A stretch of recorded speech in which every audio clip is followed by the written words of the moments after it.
Yes. Hi, my name is Alexandra Díaz. I am from Peru. I am studying physics at San Agustin University. It's a pleasure to meet you. I want to talk about the promotion of science. Currently, I think there exists recognition to scientists and their work, like the Nobel Prize or other another international or national acknowledgements. Nevertheless, I consider that the knowledge of these types of recognition is restricted to the scientific community and not to the general public. I believe it is a problem because it limits the scope of important scientific works. Also, the fact that there is no diffusion of the various scientific personalities prevents that they could become references that motivate young people to study science. What do you think about this lack of social recognition? Hmm. So I don't know how it is in Peru, but I've been there. And I think it's a beautiful, beautiful country with beautiful people.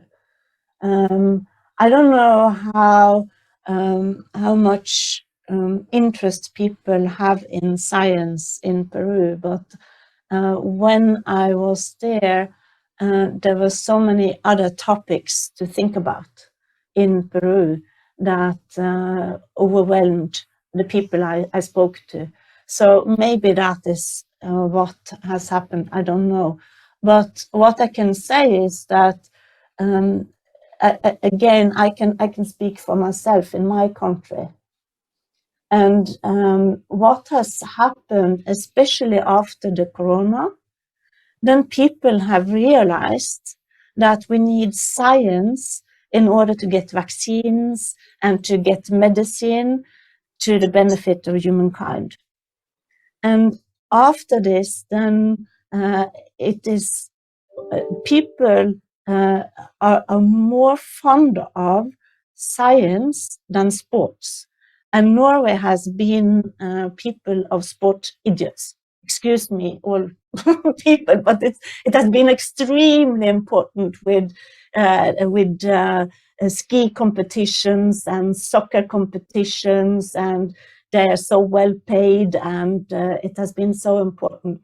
So after the normal people have seen that, in fact, if we didn't have science, we wouldn't have any vaccines. And that would be extremely terrible. So I think this awareness that we see might increase the interest in science.